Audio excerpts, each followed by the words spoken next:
attached to it. Okay? Simply means and the sea.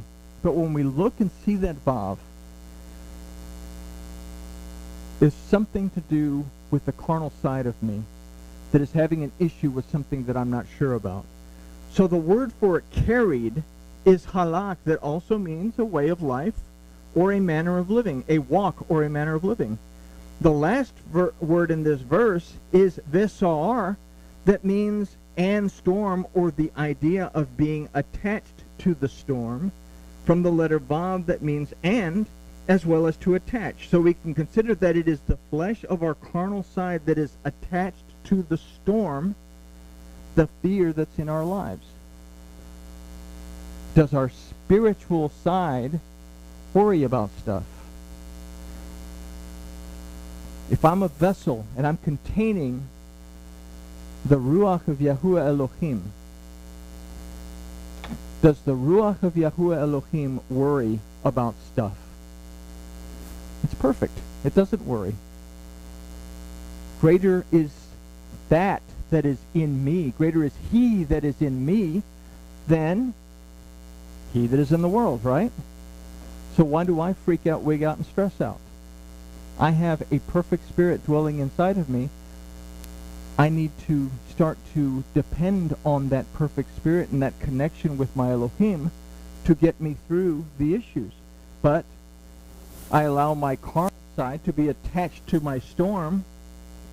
My carnal side attaches itself to my fear, and then I'm right back in the same thing where I can do all things through me who strengthens me. I'm trying to get from here to there, and all this stuff's getting in the way because my eyes aren't open to the possibilities of other things.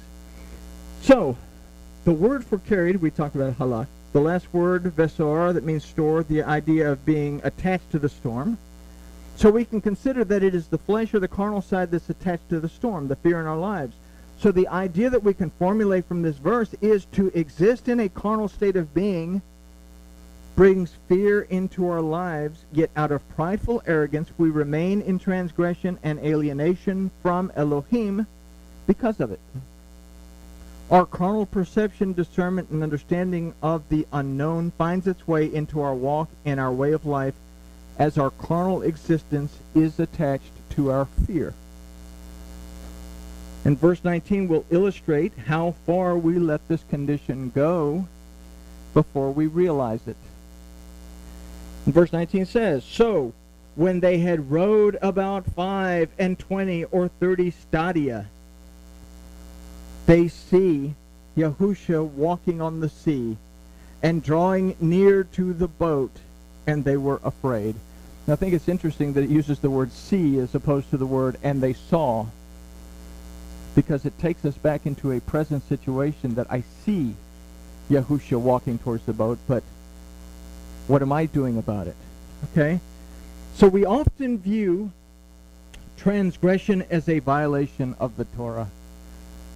Yeah, minor things. I ate the pulled pork sandwich. I mowed the lawn on Shabbat.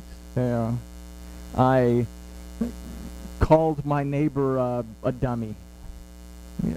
What is a transgression, right? The concept of allowing ourselves to become alienated from Yahuwah Elohim is also a transgression, as it violates the first 3 commandments. I am Elohim. I am the one that brings myself out of Egypt. I'm the one that brings myself out of bondage. Okay? So, when we alienate ourselves from Elohim, it is a transgression, so to speak. Let's think about it from the point of view that we talked about a few weeks ago, that when we turn the 10 Commandments around and we start perceiving them backwards, that I want, and because I want, I begin to fabricate ideas to make that want come into fruition, and then I begin to somehow or another cause some kind of theft to occur. Time, resources. Then I move on to the next one where, okay, adultery, but I get involved with the wrong people or the wrong things. Murder, I begin to kill off the wrong people or the wrong things because don't tell me what to do. You don't know what I'm going through. Somebody's trying to say, hey, turn your shin around, and you tell them get lost. So I commit murder. I don't respect my life because I'm getting myself deeper and deeper into a problem. I don't find my rest in Elohim, and before I know it, what is the first commandment? Anohi Yahu Elohecha. That the last thing on my mind is a relationship with my Elohim. Okay? So, when we alienate ourselves from Elohim, it's a transgression.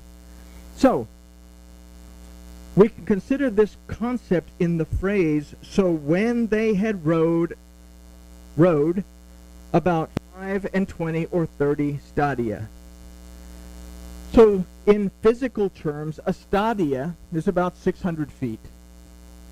When we consider 20 stadia, or 20 times 600, is 12,000 feet, or 30 stadia, 30 times 600 is 18,000 feet. How many feet in a mile? 5,000 and some change?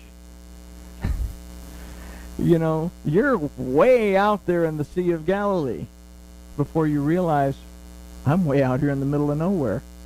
Okay?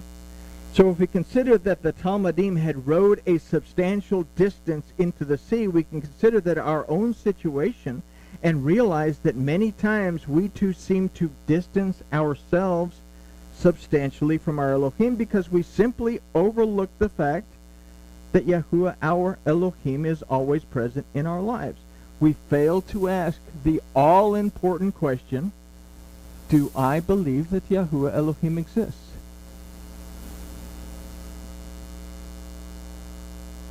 What do we row away from? 20 is the kaf, represents blessings. We miss these blessings when we overlook our relationship with our Elohim.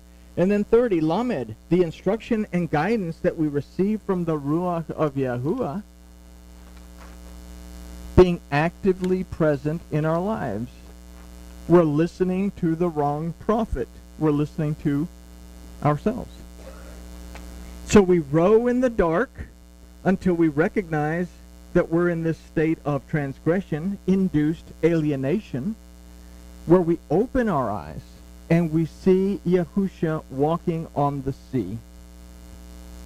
Where is Yahusha? They've gone a long way into the sea. They're trying to get to the other side. Where's he?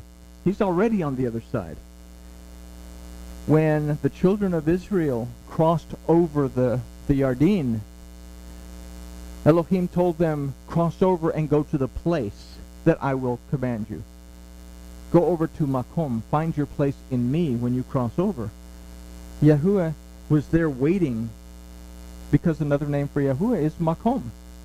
He is the place that we find our existence in.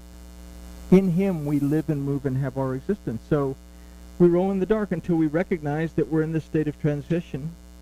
And then we open our eyes and see Yahusha walking on the sea.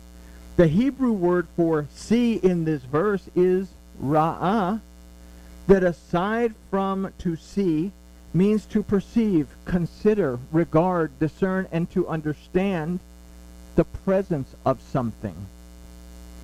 I ra'ah this giraffe. I recognize that there is a statue of a giraffe on the table. Okay? I perceive, discern, and understand the presence of something. Now, why is it that we allow our carnal being to take us so far out to sea, a state of not knowing, before we will consider and regard that Yahuwah Elohim exists? It's when we come to a remembrance of this fact that Yahusha begins to start drawing near to the boat. What's he doing?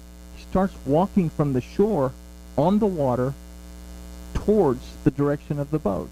We have a similar situation where Peter, he cries out, "If it's you, tell me it's you." Say, yeah, right. I'm going to ask that of somebody. If it's you, tell me it's you. Oh, yeah, it's really me. Not. Watch this. You know. So he begins drawing near the boat. We recall that the word for boat is abaru, that means to cross or to ford, and that the root of this word is abar, that means to cross over, as well as to alienate and to transgress. So upon realizing our transgression and the resulting alienation, and upon making teshuvah, the redemption, deliverance, and restoration of Yahuwah begins to close the gap of separation. Why does this verse tell us, Vayi yareu, and they were afraid? It seems to me that if Yahusha's starting to come towards me, and he's going to be calming things down for me, why am I afraid of that? So let's go to the Hebrew and find out what this word also means. The word used for afraid is yareh, that aside from to be afraid also means to stand in awe of something, to show reverence to respect, and to show honor. What we consider is that Yahuwah closes the gap of our state of alienation from him, and we recognize that he is active in our lives and the issues that have caused the divide, and we begin to once again reverence, respect, and honor our Elohim with our perception and understanding of his presence in our lives. We stop transgressing those first three commandments and we begin to shamar those commandments. We begin to preserve that commandment, observe that commandment, and understand that Anohi Yahu Elohecha, I am Yahuwah your Elohim. I'm the one who brought you out of Egypt. I'm the one that brings you out of bondage. And I'm the one that's going to get your boat to the other side. Okay? So, what we consider is that Yahuwah closes the gap of our state of alienation from him. We recognize that he is active in our lives and the issues that have caused the divide, and we begin to once again reverence, respect, and honor our Elohim with our perception and understanding of his presence in our lives. The Ruach then makes verse 20 clear in our lives and in our perception. Verse 20 says, "But he said to them, it is I, do not be afraid." Now we have the Ruach that's literally telling us, don't freak out, wig out, and stress out. I got you. Okay, so with our connection to the Ruach of Yahuwah restored, we are again able to hear the direction of the Spirit of our Elohim, and the result is that our fear dissipates. And the result of this is found in verse 21. And then they willingly received him. What did we say at the beginning? We have to willingly be willing to have Yahuwah in our lives. They willingly received him into the boat. And immediately the boat was at the land where they went, where they were going. So Yahuwah will not force us to accept the gift of his redemption, deliverance, and restoration. We must be willing to receive Yahusha into our lives. The result and effect of our doing so is immediate. And we are restored to where we can once again walk on solid ground in the presence of Yahuwah, our Elohim.